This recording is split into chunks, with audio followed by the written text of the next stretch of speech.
quoi cette musique? Je ne sais pas ce que c'est que cette musique, Alex. En tout cas, j'allais dire, vous pouvez vous asseoir parce que vous étiez debout à côté de vos petites chaises. Vous allez bien tous les trois? Oui. Charlotte, Isabelle, Alex. Oui, Alex. Oh, merci pour le cadeau d'aujourd'hui. Hein. Oh là là, avec Roger Hodgson là, tout à l'heure.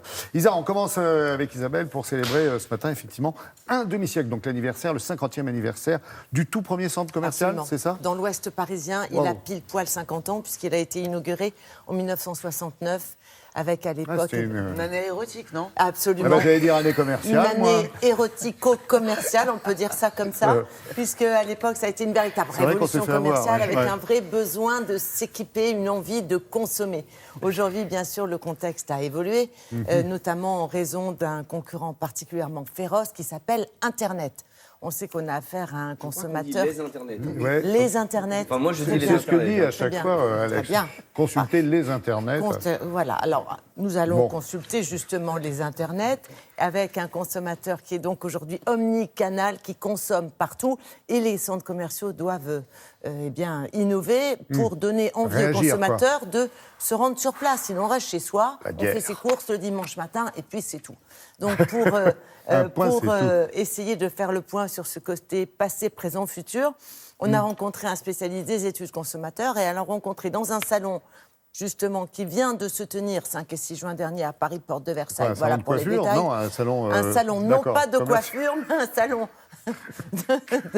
de l'immobilier commercial, très en rapport avec l'évolution et le côté Internet, justement, le côté service qui se développe. Et nous nous sommes rendus sur place, évidemment. Eh bien oui, c'est ça, Télématin.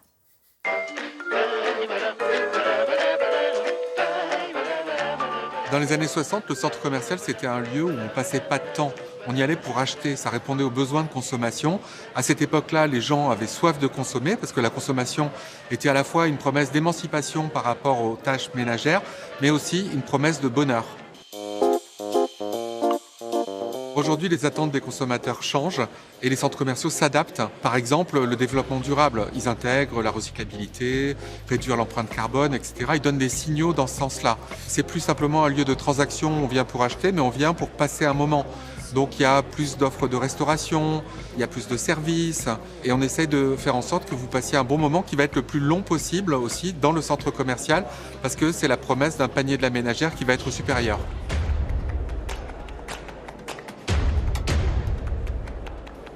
Nous proposons un nouveau service en centre commercial qui informe les utilisateurs des vêtements qui vont lui convenir dans ce même centre commercial. Il suffit de rentrer dans la cabine de mesure et en 4 secondes seulement, on récupère 160 mesures sur sa silhouette. Ensuite, c'est un logiciel qui va venir analyser ces mesures et les croiser avec des caractéristiques de vêtements pour qu'il puisse découvrir les vêtements qui lui conviennent dans le centre où il se trouve.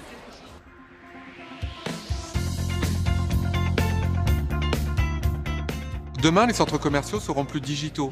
Le digital va permettre de répondre à des attentes des consommateurs, de fluidifier l'expérience en centre commercial, de faciliter l'accessibilité, de proposer plus de personnalisation. Nous développons une solution qui permet au consommateur qui veut se rendre dans un village de marque de préparer sa visite en ligne avant de se rendre en magasin et d'être donc certain que sa pièce à prix remisé, il pourra l'avoir dans sa taille, dans sa couleur. Il peut même la réserver, ce qui lui évite de faire la queue quand il sera en magasin.